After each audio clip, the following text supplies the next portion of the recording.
Phil Phails. Whoa, Phil Phails. Welcome to Phil Phails. My name is Philip Jones, and today I am joined by Katie Raver. You can wave to everybody. They're in all these cameras. Aw. She is an NLP master trainer. She's an adventurous heart and a student of Tom Best. Right? Yeah. Yeah. And today, Phil fails at... Darn it, what are we, fulfilling his purpose? Is that what we decided? Sure. We went through a whole lot of different things to come upon We could also say Phil fails at rebounding. Ooh, rebounding. Yeah. Let's do that. Phil fails at rebounding. Okay. We went through mindset, modeling, being the fool, being the world, finding fortune, fulfilling his purpose. But I think rebounding is great. Phil fails at rebounding. And Katie Raver is an NLP master trainer. I think you help folks through the lens of NLP. Is that safe to say? Yeah, it is. NLP is an acronym. Yeah. Not everybody knows what NLP is, so it's Neuro Linguistic Programming. Right. Right.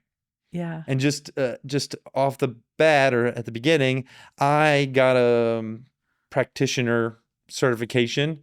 And you're a master trainer, which is those are very different places. Yeah. And I've studied a little bit about NLP. Yeah. And you help folks like me that are on a pathway to mastery with that. Yeah, sure. Yeah. Yeah. How would you explain NLP to folks? Like what is... Oh, yeah. Well, okay. Well, I'm excited that we're going to talk about your ability with rebounding or transitioning or resilience, because people will get to see an example of modeling using NLP. And a short form that I will sometimes use is NLP stands for Neuro Linguistic Programming. Neuro is the brain and the body. Mm-hmm. Linguistic is the words I say to others and to myself. Mm-hmm. And programming is I can be intentional with my brain, body, and words to create different results for myself and others. Mm-hmm. So that's a little short form like that. And it's Bandler and Grindler. I always have trouble saying their names. The founders of NLP were Bandler and Grindler. Grinder, yeah. Grinder. Oh my goodness. They're going to take back my certificate. And it came about how long ago? Do you remember? Oh, yeah. Okay. Some of like the history of history. Just a little bit. Okay. Well, let me turn the history a little bit on a 90-degree angle. Mm-hmm. So I came to NLP when I was a teenager. My mom helped start an NLP center in Dallas. Okay. And I would hang out in the back of the room as all the NLP greats like Steve Andreas and John Grinder and Robert Dilts and David Gordon would come through and teach. And there'd be 60 to 100 participants who were adults. Mm-hmm. And I'd be sulkily doing my homework or not doing anything as a teenager. Oh, wow. In the back of the room. And I didn't really know what they were doing. I didn't really participate in the classes, but I would go to lunch with my mom and her friends or hang out with them. And what I did know is that they were so exquisitely kind. They were amazing listeners. And a lot of adults don't pay attention to teenagers who are in the mix or who aren't into the topic that they're into. And that was never the case with my mom's friends and my mom too. They were always genuinely interested and caring towards me in a way that very few people were. So they stood out in that way. Mm-hmm. And later I would find out that that's a real marker of good NLP practitioners, is that they're curious about the world and they want to discover what's great about everyone. And they're tracking on when someone has an expansive experience, what's going on for that person. So that's kind of how I initially came to it. I didn't do anything with it. My mom practiced some exercises on me and my brother, but it was really about her practicing, not so much for us.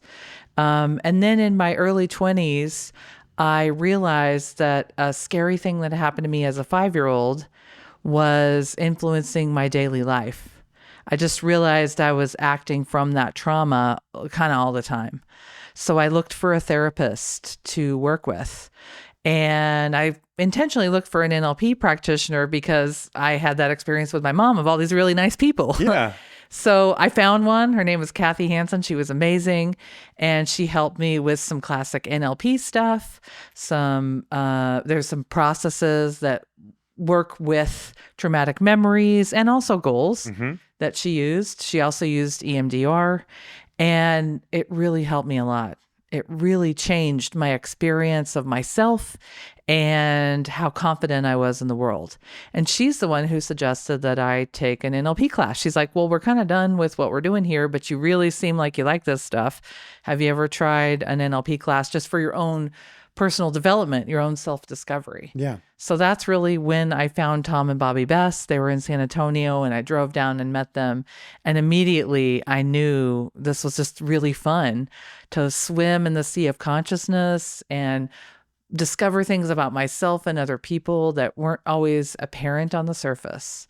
So I did that. And I had a friend in the middle of that class who was a lawyer in the Northeast in Connecticut. No, she was in Manhattan at the time. And during class, she called and said, I haven't been to work in 9 days. Every time I try to go to work, I have a panic attack. When I decide not to go to work, the panic attack goes away. Do you think they're related? And I'm like, I don't know. Maybe. So she said, I have an appointment with a therapist, but I can't see them. They can't get me in for a week. Can you help me with NLP? And I'm like, no, I don't know anything. I don't have a certificate even. All I have is my book. And she's like, you have to just try. So I literally cracked open my book and read the first exercise of the practitioner training to her and did it with her. She called me that night and she said, well, I had a panic attack, but I fell asleep in the middle. Is that all right? And I'm like, I don't know. I still don't know. I don't know anything. Yeah. So we did another exercise the next morning. She didn't have a panic attack and we did the well-formed outcome frame the next day. And then she went to work and didn't have a panic attack. And she actually went in to work and resigned and said, I want to do this other kind of work. And she knew exactly what it was. I want to live in London. And that's what I'm going to do. So I'm resigning here. And they immediately said, we can't lose you. We need you. And we have an office in London. And we'd love to develop that line of work so that you can do that and be on a partner track. Wow. I know. So that's the moment I was like, oh, I have to really learn this stuff. It had power. Yeah. All I did was just the basics, the simplest stuff. Yeah. Even reading You from read the from the book. Yeah.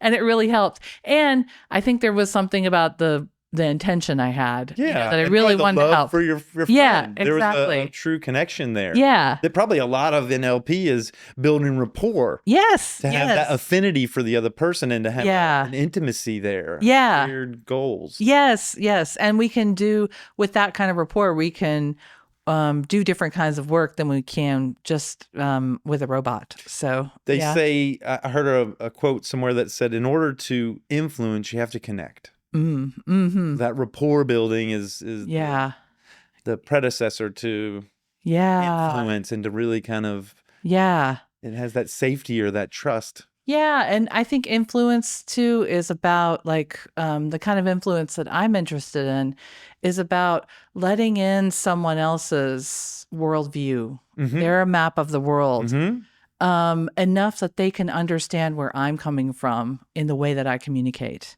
So sometimes when we communicate, I'm speaking from my map of the world, and it doesn't necessarily land in a way that's meaningful to someone else. Yes. But when the kind of compassionate influence that I'm interested in is about letting in their worldview enough that I can communicate within that worldview in a way that they actually get what I'm saying. Yeah. I think of the idea of the map not being the territory. Yeah. And sometimes the map that you have of the world benefits from merging with someone else's map of the world. Yes, yes. And I think when I've really gotten into understanding other people's perspectives, it's kind of miraculous that we ever communicate anything because we're so vastly different. And I think that's wonderful and Yeah. makes me really happy.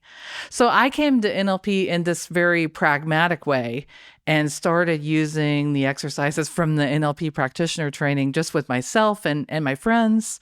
I started the Austin NLP Meetup shortly after that because I needed some people to practice that weren't my mom and her peers who were all, had been using this stuff for 10 years. But you were in a family of NLP. Yeah. Right? You're kind of a legacy of NLP. How long ago was that? How long have you been doing it? Oh, well, so, I'm 47 now and I was in the classrooms when I was 13. Yeah. So, but that was really just But you started when absorbing you were it. 20 something. Yeah. You started Yeah. really Yeah. practicing. Yeah. Yeah. So more than 20 years, 25 years, something. Yeah. A while. But you were probably learning by osmosis in those classes. Yeah. Yeah. And the really, way that they held space for you. Yes. Their attention. Sure.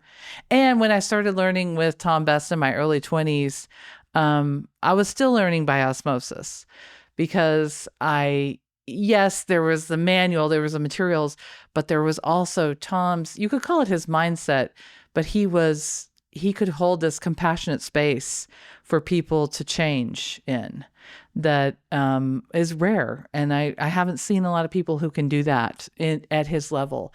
And also, when you're teaching at the front of the room, people give you all this adoration and power and faith that you totally don't deserve.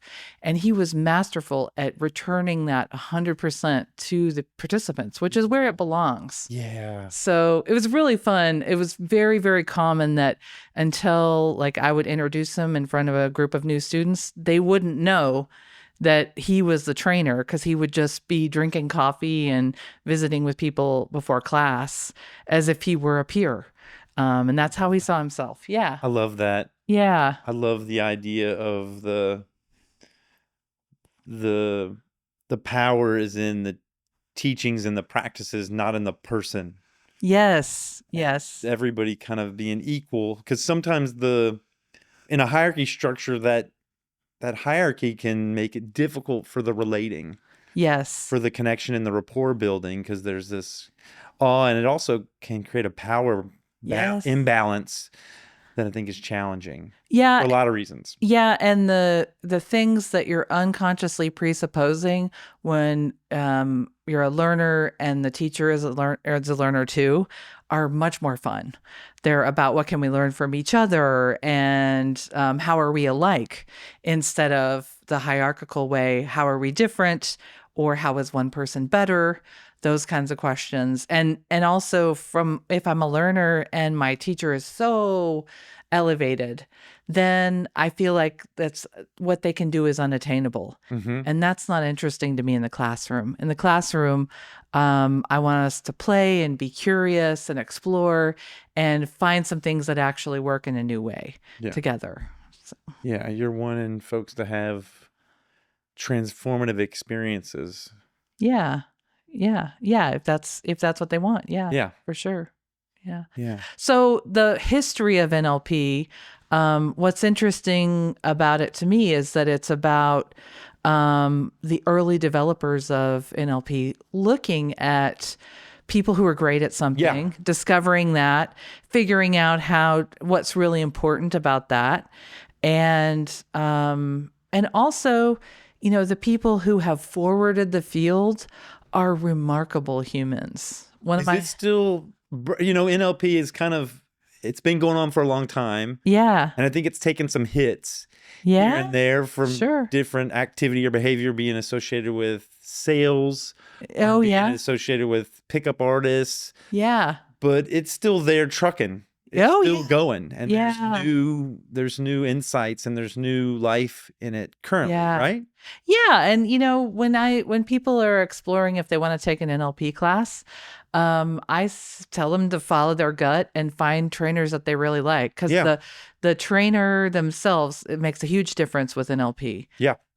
With the quality, but also the quality as far as is it good or not, but the quality as far as is this compassionate and loving? Does this match my other values or not? And it's really easy for people to tell. So, I always advise them, like, any kind of hard sell stuff, like, you can buy this whole training for 90% off if you buy it before you come to class.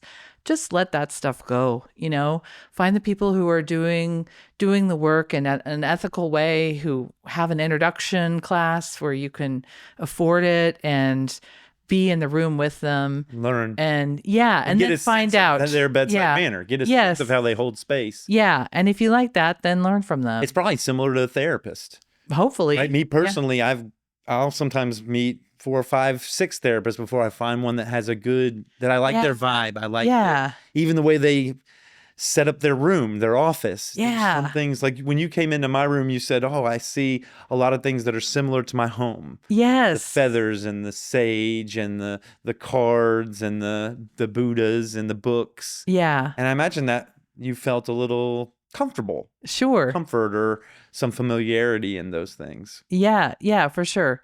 Yeah, so I encourage people to pay attention to all that stuff. Heck yeah. So, yeah. And there's a lot of new work that's happening from people who know NLP. They may or may not fly the flag of NLP, but they have that mindset and the practitioner or master practitioner kind of certifications. And that work is fascinating. It's beautiful and wonderful. One of my favorite early developers, her latest work, Connie Ray Andreas, is called The Wholeness Process. This is amazing work that integrates multiple fields, and she's such a masterful training designer and process designer. I love learning from her. And, she's been there since the beginning and is still developing new stuff. And I love that. I love that about the field. Yeah. Yeah. There's someone who is coming to mind. There was a guy who does a bunch of finance stuff. What's his name? He's really tall. He went through he quit in the middle of the master's program, and now he has a huge business doing, what is his? I'll think of it in a second. Okay. You would know him. Okay. He's huge. Cool. He does big conferences where people come and pays him millions of dollars to be their coach. Yeah. What's his name? Well, and I think the reason why there's like NLP mentions in so many different fields, some of them really fun and expansive, some of them not so, is because NLP is interested in the structure, the model of how things work. And then you can take that model to anything. Yeah. And so I think good NLP teaching is ethical and mostly neutral. Yeah. So that it's about, okay, anyone can work with these principles in an ethical way and in a helpful way. And it's kind of old school DIY. Like, do it yourself. You think it's self-help. Yes. But you can go out and buy a source book. Yeah. Or you can buy these manuals. You can learn a lot of information's out there about NLP, and you can practice it. You can try it on. Yeah. Or you can go to workshops. You can go find therapists or what you would call them, folks that you coaches. Coaches you work one-on-one with. Yeah. And you can apply it to whatever you want to apply it to. Sure. Yeah. And I think it really helps, I really came to NLP through workshops, so that's always a lens I'm going to see. I'm going to see the benefits there. Workshops. And some people can learn it from books. Some people really can. Some people can't. What we do with an NLP process is I show a demonstration with somebody from the class at the front of the room. Mm-hmm. So it's basically an attention experiment that I'm guiding someone else through. And when people see that and then get to do the exercise right away with directions, they pick up all these unconscious things that I'm doing, and it's much easier for them to get the results that I'm getting when they practice it right away. And they get to practice it as a guide and a client. Yeah. Both positions are really important.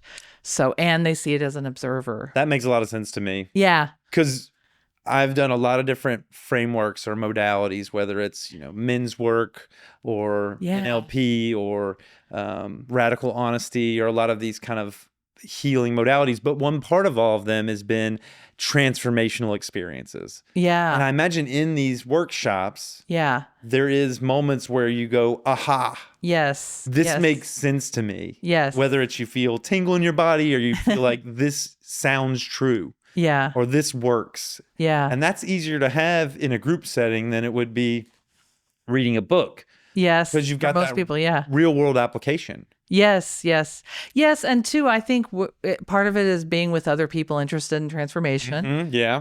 Part of it is also you're learning these processes in a well-designed way.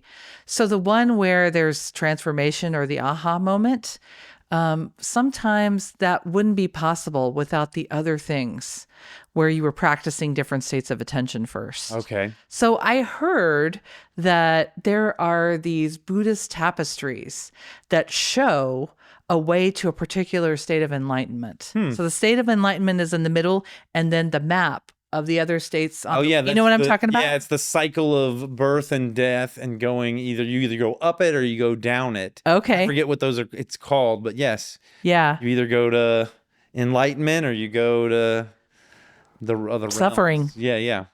Something that's a bummer. Yeah. The cycle of death and rebirth. Well, those kinds of maps where it's like these emotional states lead to this type of enlightenment.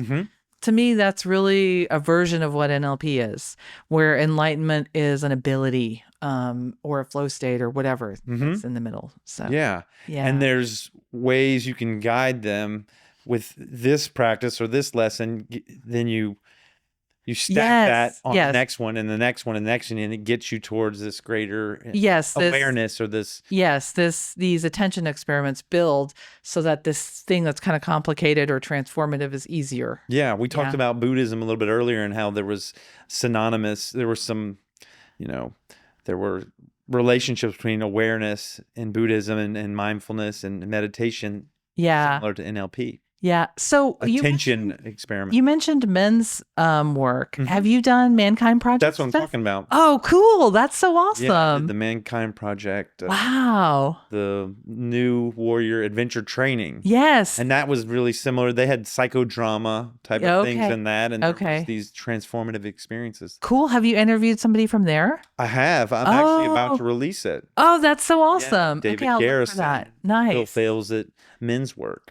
I have been in the beginning stages of dating, and the men that I'm meeting who are emotionally intelligent all have done MKP. Like MKP is good.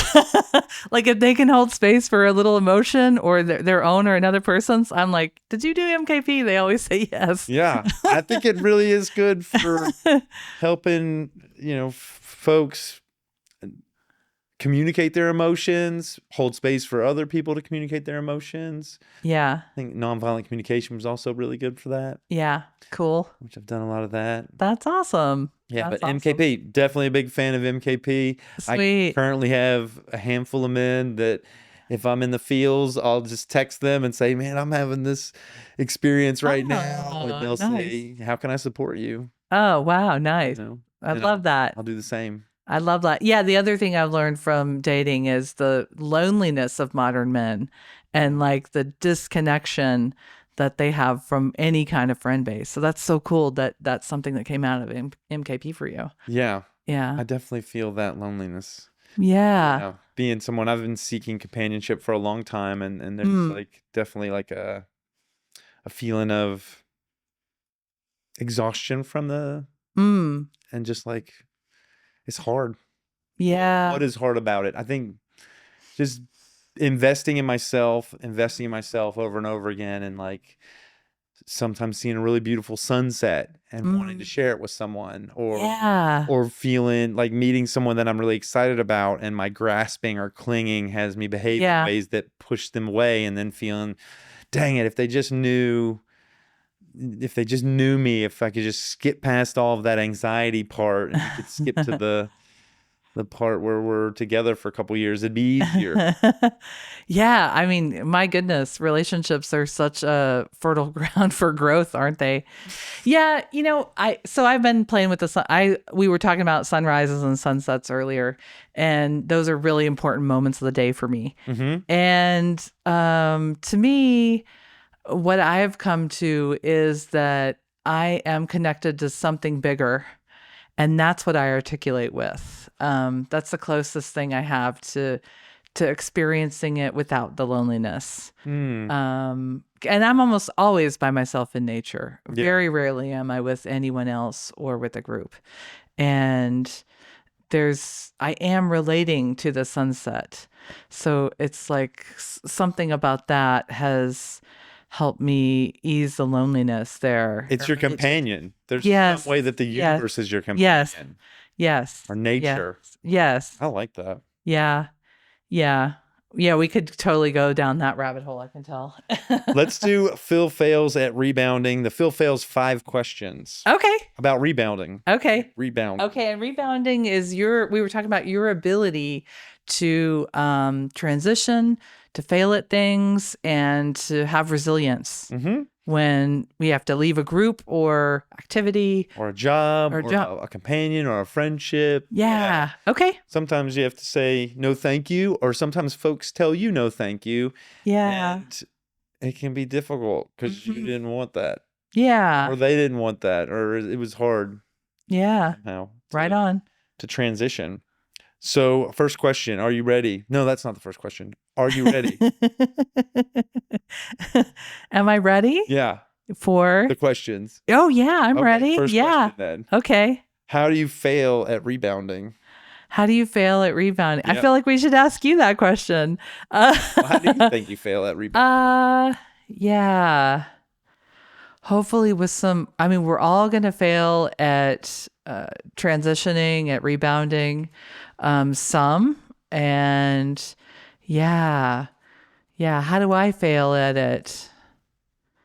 Well, my last relationship, it took me 2 times to find a way to break up with them. So you did the whole makeup, breakup, or breakup, makeup thing. Yeah. Yeah. So then my brother coached me. He said, I'll tell you how to break up. I've done it like 150 times. I'll help you. So you modeled Yes. from your brother. Yeah. Yes, he's really good. If you ever need help, you should totally And call him. breaking up. Yeah. 150 times. That's a lot. He might have been exaggerating, but maybe not. Yeah. So he helped me with that. But I think it's a model that's actually kind of fascinating and does apply to other contexts. So what he said was, make it a time-bound conversation so that it's not a conversation that can go on for hours or days, but just set up the expectation ahead of time. I have to leave in 15 minutes. Yeah. This is going to be a Yeah. X minutes. Yeah. X minutes conversation. Yeah. 15 minutes, 30 minutes. Yeah. Yeah. And it was a long relationship. So it was like 8 years. So we lived together. So maybe more than 30 minutes. No, it was shorter. Yeah. Whoa. Yeah. It wasn't like the topic was closed. It was just, introduce the new information and then let Give them. space Yeah. Yeah. to process it without you being there. Yeah. And in some ways, you're reaffirming, yeah, we're really breaking up because I'm going to let you process this on your own and I'm going to process it on my own. Because up until that point, y'all were support for each other. Yeah. So there's probably a desire to support them through Yeah. that information. Hey, I'm Yes. gonna give you this bad information. I'm not bad. I'm gonna give Yeah. you this very important information Yeah. regarding our connection. Yeah. And I'm gonna stay here and support you the way that Yeah. I've historically done so. Yeah. Yes. could- It was so smart. It really was helpful. You need to find support other places. Yeah. And I need to find support other places because that's part of the transition is that we're Yes. not going to support each other in that way. So I think that that's relevant for any kind of rebound or transition moment is defining the conversation about that and also being aligned in the way you do it. So showing the new way right away. So if what we're going to be is broken up, then we're going to start behaving like that in a kind way as soon as possible. So there's an inner alignment to that. Which can also be hard because Oh, yeah. It's the first time you're going to do the new thing. yeah, well, you go out from a relational perspective, I could see you leave that and there's this tremendous void. Yeah. And you know that if you just said, hey, come fill this void, they would. So it takes real resilience. It takes real, Yeah. you know. And I think that's actually the purpose of the time boundedness to it, Mm-hmm. is that when you're first starting a new ability, like being apart, Yeah. it's easier in the conversation to make that conversation quick and then practice it. Yeah. So let's see. The other things he told me are talk about it as a decision that you've already made. So this is a decision that I've made for myself. Yeah. Not as This is an exploration. Yes. We're not coming up with this together. This isn't a brainstorm. Yeah. Or it's not, I'm not giving feedback and I'd like you to modify your behavior. This is the decision I've made for myself. Yeah. Yeah. So that, I think that's really useful in other contexts too, is when you know what's going on within you, to express it in a defined way. Yeah. I think that's really helpful. And let's see, what else did he say?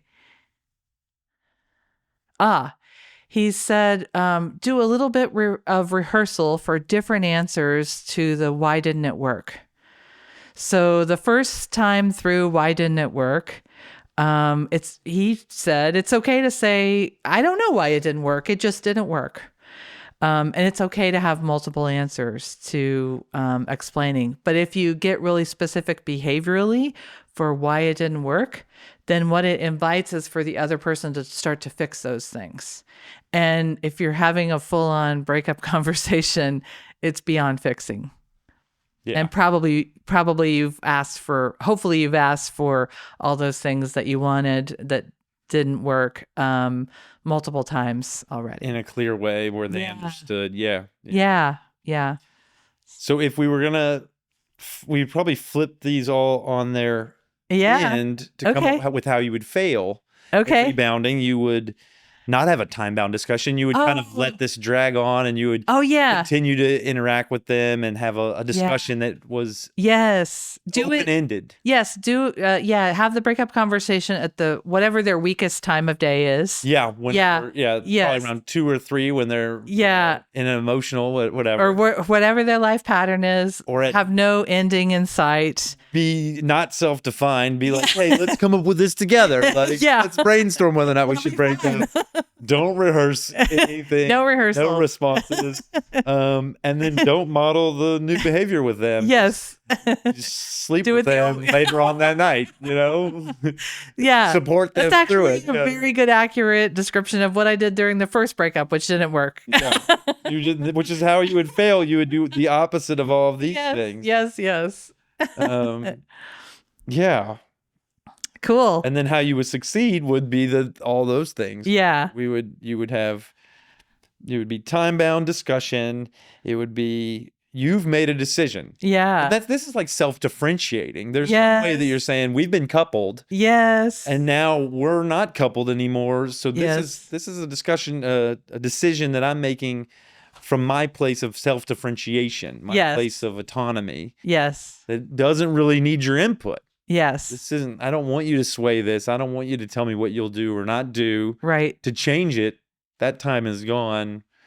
This is final. This is a decision I've made for myself. Yeah. Rehearse it in the mirror, like a couple different answers. And this works for friends. This would work for anything. It's not just relationships, but I think relationships are probably, cool. Probably important. And then model that new behavior. Call your friend or your community or go to a gym or whatever you need to do to kind of support yourself. Don't lean on them anymore. Yeah. Right? Yes. Because if you lean on them the same way you did before, you're going right back into old patterns of behavior. Right on. And it could be a slippery slope to something that you've kind of defined doesn't work. Yeah. Yeah, you got it. I've had girlfriends that were in makeup breakup for like so many times. It's torturous. It's torturous. Yeah. And I think there's part of that loneliness would be, I would say, well, maybe it'll work this time. Or maybe something's changed. Maybe I can navigate this differently. Being when I was growing up, I was the identified patient in the family, which means that of everybody in the family, I went and saw a play therapist, and I went and saw all these things because they felt like if I would change, if I could learn and grow and change, the family would be okay. Yeah. So I took that lesson into my relationships, into my life as an adult. And I've always thought in relationships with people, oh, if I just changed, this relationship will work. Yeah. Because that was the messaging I got as a kid, presumably. So I would do, it was always great for me. Yeah. Because I learned Neuro Linguistic Programming, I learned nonviolent communication, I learned 7 Habits of Highly Effective People. I did all kind of stuff. I did, cognitive behavioral therapy, dialectical behavioral therapy. I've done a whole, a list of different frameworks and modalities and therapies to heal myself in order to make relationships work. Yeah. And sometimes I think moving on. You're not going to make a relationship work no matter what you do. It's true. Yeah. Yeah. And that, our wounds from childhood give us many gifts. And also they are wounds. So when we heal them, the whole thing changes. Yeah. But it changes for us, not for the relationship. Right. They change for us. Yeah. And maybe the lesson is go through these and move on. Yeah. Yeah, sure. Move on. Sure. That's interesting. And that's very aligned with the world, which is the completion point. Yeah. Yeah. Moving on. Completion. Yeah. Yeah. And because this is a completion of sorts. Yes. Yes. Yes. It is. Yeah. You're kind of you're tying a bow on a time of your life and a relationship. Yeah. And you're moving on from that. Yeah. Nice. Because you will have processed all those experiences and chosen to have different ones. Yeah. Interesting. Cool. Third question, because I think that's success and Did we failure. do a second one? Huh? Did we do a second question? Well, I think that my second question would be like, how do you succeed? Oh, okay. Okay. at Yeah, we did it rebounding? both. We did it And both. I think we've gone through success and failure. So a third question would be, I'm making these up, these questions. Oh, okay. Have fun with it. Awesome. Well, for rebounding, let's see. What do you think? That's a good question about rebounding. What is what do you think the biggest barrier to rebounding is? Like, say you've done this. What do you think the challenge is after that for somebody? Having made this step, they've stepped off the ledge. Okay. So what's the trials and tribulations next? Yeah. Well, it's funny, the word rebounding. We all know that if you step into a relationship too soon after a breakup, that you just repeat the old thing. Sometimes exquisitely well, as far as copying it. So that's one of the trials and tribulations. I think of any transition is not giving space to what's needed in between, to the incubation period, to downtime, to rest. Liminal space. Yeah. What they call it? Yeah, liminal space. The Bardo. Yeah. Yeah. I think we need an in-between. And I think that for me, the loneliness of not having a partner has been a call to that in-between, has been a demand to allow for the in-between to be there. To learn or to process, to synthesize? Yeah, to learn, to process, to synthesize, and also to be for a bit. Instead of go right back into the doing of the relationship and making it happen. Doing this relationship thing, yeah. Yeah, to just allow the time and space for being. To be changed. Yeah. Or to process. And whatever happens, I don't know, in the womb when a chicken is growing in an egg, where there isn't apparent growth, but something is happening under the surface, that's what we need time for. That's subconscious. Yeah, you got it. It's churning in there. Yeah. Yeah. I don't know why I rubbed. Yeah. I don't think the subconscious is right here, guys. But for some reason, It might be. right now, it's like right here. I mean, the gut is the express Yeah. subconscious in physical form. People So have gut feelings. yeah. Interesting.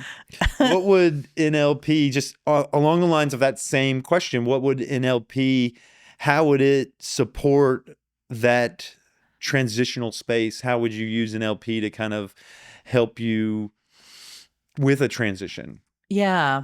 So, I mean, there's all the well-formed outcome tools. Mm-hmm. And when I see someone coming out of a whatever, anything, I mean, I think my school of NLP is going to encourage time to be instead of, okay, I've got to have my well-formed outcome frame for the next relationship right away, or else it's okay to not know for a while. It's all right to not set a goal, not have a goal. If you set one, it's okay. You'll be setting it from that in-between space.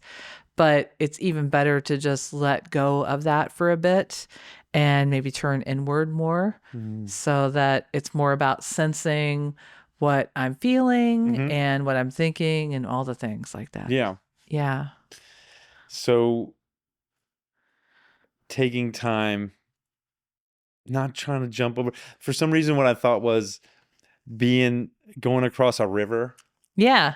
and one shore is this thing you're leaving, and then this new shore is the one you're going to. You're not going to start walking as if you're on land. You're going to navigate the river. But yeah. Right on. Navigate the river of transition. Nice. As opposed to start walking in the boat. You're not going to be at the other shore. It's going to take a little bit of time. Yeah, I love that. That's such a great metaphor. Awesome. Yeah. You are masterful at rebounding. Yeah, have that respite too, a little bit of time to repair or to rest. Yeah. Yeah. And also to feel what it's like to be in the between. I mean, to really sense into that, which is different, whatever it is. If I'm leaving a group or a relationship, or I got invited to leave, then, it's okay to not have the next thing done right away. Yeah. Yeah. Maybe be with sadness. Yeah. The Buddha said, I learned this from one of the people I've interviewed, don't turn away from suffering. Yeah. Don't turn away from it. There's a lesson to learn there. There's some growth there in the suffering. Yeah. And it's okay to find a sad movie or a sad song and feel that. Yeah. Be with that. Yeah. Yeah. Jamie Nichols says tears are the lubricant of the soul. Yeah. I like that. Yeah. Yeah. Sweet. Okay. Question 4.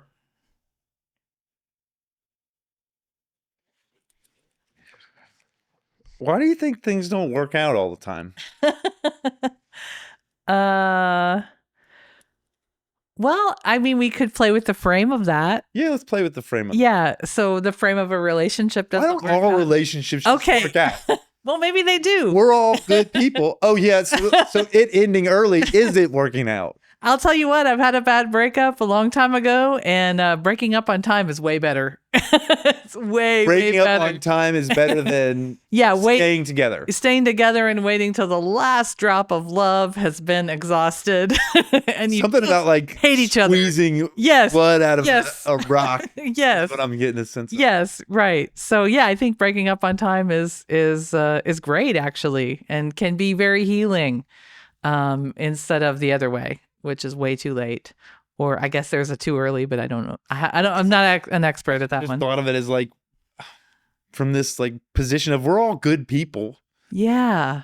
We're all wanting the same thing. Yeah.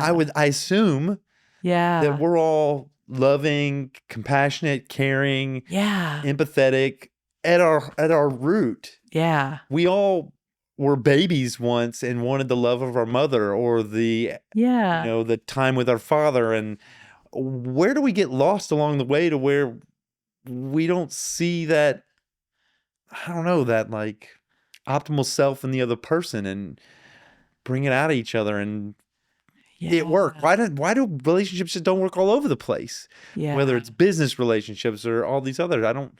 Yeah. Yeah. Uh, the last weekend of Tom Best's life, I was in a class with him, and we were out in nature under these catalpa trees. I don't know if you know this tree, but they have giant heart-shaped leaves. We were in this catalpa grove in spring. It was April, and he was teaching on these senses beyond the five senses, and one is the sense of revelation. And we all know when someone's speaking from the heart and someone's listening from the heart, something special arises between two people or a group. Both things have to be present. Someone speaking from the heart and listening from the heart for this sense of revelation to occur. Mm-hmm. And we all know, we can kind of feel it even if we don't have a name for it. It's this this thing that arises. And he was teaching about this. We were in a circle outside. And I hadn't asked a question in years. I've been assisting so long. I just hadn't asked a question in the class. And I said, Tom, why don't we do that? Why do we get lost? All the time, yeah. Yeah, why do we do get that all the time? Yeah, why do we get lost in like the to-do list? Brain and thinking, Yeah, right. And the anxiety. the past or the Yeah, future. exactly. Why don't we just stay What's up right with here that? in the present and speak our heart? Yeah. Yeah. So I asked him that, and something kind of interesting happened. He brought his chair over, not something he would usually did all the time. He brought his chair over right where I was, and I could tell he was going to say something important. So I like threw back my hat. I was like, okay, cool. Tom's going to give me something cool. I just wanted to receive it all. Yeah. And my sense of what happened is his sense of self, instead of being like here, it was really big, like immense, like the whole grove of catalpas, like his sense of self expanded. I don't know. Aura, his Something. his presence. Yeah. It's huge. Yeah, it was giant. And I had such rapport and love for him that mine did the same thing. And I had never experienced that of myself, of being so expanded. And what was funny is there were these peacocks that were hanging out all weekend, and one of them at the same time. This sounds like a all this everything aligned in this Yes, moment. You were expansive and heart focused, and he was, and the peacock was and doing that. doves flew overhead, and The clouds parted. There was a rainbow. There's like a trumpet. Yeah. So it was just kind of a moment in nature, and he taught some on that. And what was interesting is and then he was done and went back to his, and he was very gentle, even though he moved close. What was his answer? Well, I'll tell you in a moment. Okay. So then 2 days later, he passed away very suddenly. And I was able to go down and be part of that. And it was wild and surreal and all these things. And I couldn't get back the words. Like, I couldn't hear what he said. It was so weird. I couldn't remember it for a while. Right after he passed. About a week later, I was just meditating in silence, taking a walk, and I got the script back. I could hear him again. And all he said was, this was his answer to, why don't we love each other and have that sense of revelation of listening and sharing from the heart all the time. And his answer was, I love you. And not just in the universal way, but I know you and I love you. Yeah. And he just like joined me in that moment. And I had a feeling of it and of this. And then I had his words too. Yeah. What does that mean to you? Obviously, the experience you guys had was powerful. Yeah. He loves you, and you love him, and it was said through your hearts, and you heard it through. He said it through his heart. You heard it through your heart. Yeah. So what I love, You didn't really answer the question. And he did. How? Why don't we always do it? Why? Or is the answer we're always doing it? And maybe we just aren't, kind of like I always have sensation in my foot. My attention just isn't there all the time. Yeah. There's Yeah. always a heart singing if I just take my attention there. I could think I of a like bunch that. of answers to this. But I like that. What do you think? I think it's related to, it's funny how related it is actually. I think it's related to when we have the breakup conversation, it's important to process separately. I think it's significant when we ask a question, why don't we just love? The answer is actually, I love you. And that's a complete answer. When we ask, why can't we be together? The answer is just, we aren't together. There's something about that was important to Being me. with what is. Yeah. Loving what is. And also there's a difference between asking the question, why can't we be together? Why don't we always love? Why questions are hard to answer. Well, they come from a removed perspective. And we can't be together and I love you come from an associated perspective. They're an experiential answer that answers it in the moment. Yeah, the present moment. Yeah. Yeah, which is where learning happens. I'm gonna Yeah. chew on that. Let me know how it goes. I'm gonna chew on that. Yeah. My subconscious is down here, wherever it is. Up here. All those places. Wherever it is. Dang. Yeah. Why can't we speak from our hearts always and hear from our hearts always? Because I love you. I love you. Not because. Yeah. It's almost, providing the nutrient there for the question.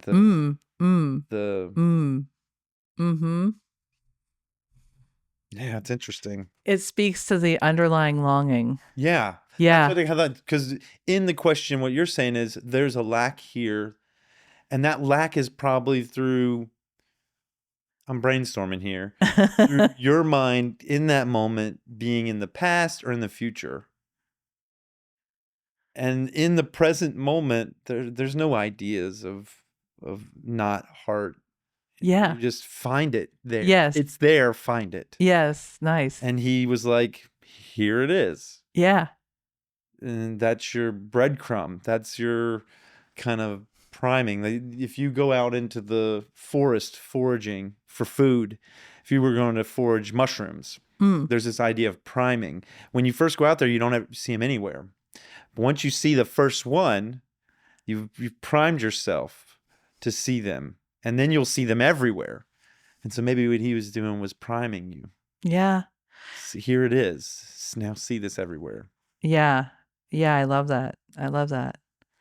Yeah. Let me know how it goes with your ponderings. I can't wait to hear more. I like that. Question 5 is, where do you see yourself? Like, what's exciting for you on the next horizon of, with regard to transitions or rebounding or NLP, or like your like mastery of your, Well, I've had an in-between time as far as teaching and work. I've been teaching the last 3 years, but I've also been living in Taos, New Mexico mostly, and then bouncing into Austin. So what's exciting to me is settling back here full time, being here, and really being able to engage with the learning community again. And I've taught here, I've done public meetups, I've done full practitioner trainings, but I can tell it feels really different to be back and to be working again here. Yeah. So yesterday I moved into a permanent place for the first time. The last year and a half, the longest I've stayed anywhere was 3 months. So having more stability here is important. And I think it's an interesting time in the history of Austin and Texas and the United States and the world. Yeah. And there's things happening that people are inviting me to help with in ways that are really different than I've been invited before. How so? Um, I think people struggling with matters of the heart related to their place in society, to their place in the world. And some people want to make big changes about their location in the world. And some people are resolved to stay and try to change the world from their position. How do I contribute and invite transformation in the world? Yeah. How do I change myself Yeah. and set goals? How do I feel included Yeah. in our in our culture? Yeah. Which seems like stuff that you're excited to help folks with. Yeah. Well, and, they formulated these questions, so I'm doing my best to facilitate them to answer them for themselves. Right. And I think NLP has a lot of room, and the practitioner training in particular has a lot of room for people finding their questions in a deep way, not in a surface way, but in an experiential way, in a DIY way, where the answers are then, they belong to whoever is seeking them. And I love that. I love that. And I think we need more of that. Also, I think perspective taking, there's a bunch of models in NLP, and I teach them as early as I can possibly teach them in the whole series, because I think those perspective taking exercises, attention experiments, whatever you want to call them, are something that we lack culturally. We are not shifting into other people's positions and checking out their worldview.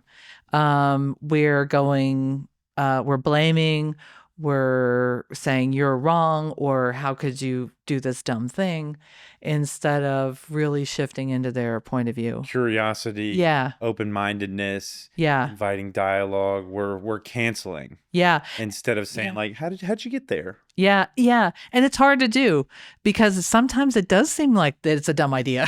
Sometimes it does seem like they're wrong, and clearly they're going to hurt me. So it's not a trivial practice. It takes a lot of compassion for self and other. And I think it's the way through. I agree. Yeah. Relating with folks that are different than you and have different viewpoints. Yeah. Whether that's political, religious, it's the way we can understand other human beings and how they got there. Because I'm sure there's some way we can relate. Yeah. And then learn from each other. Yeah. Yeah. Yeah. And sometimes it's about what I'm afraid of versus what I love. That's one of the hardest ones to me to perspective take. What I'm afraid of versus what I love. Yeah. Yeah. Yeah. And it's a common difference right now that I hear. So that's where those are the questions I'm being asked to facilitate people with. And so I'm excited about that they're involving me. Yeah. And think that, I might be able to help. And it's really, and I think Austin and the nature here in particular and the vibe of the city does some really unique things for people who are asking questions like, who am I? How do I fit in the world? I think it's a town that invites people to ask those questions. Yeah. And I like being involved in that. Yeah. Yeah. What I'm hearing is coming back to Austin from Taos, building community, investing in the city and building kind of your communities around communities of practice. Yeah. And also excitement in the types of questions that you're hearing and exploring those with folks, helping them come to answers. Yeah. And I started the Austin NLP Meetup in 2003 with 5 of my friends. I started the free day of NLP in 2013 here. So, there's a long history of NLP and community, and this particular variety of NLP that's about understanding, compassion, excellence, all those things. So it's nice to be reconnecting with all of that too. Yeah. So there's probably a big community that you always have been tapped into. Now you'll just be more present with in Yeah. a regular way. Yeah. Yeah. Yeah. Yeah. You got it. Awesome. Thanks. Those are the 5 questions. Cool. Okay. Can I ask you some questions now? Heck yeah. Okay, great.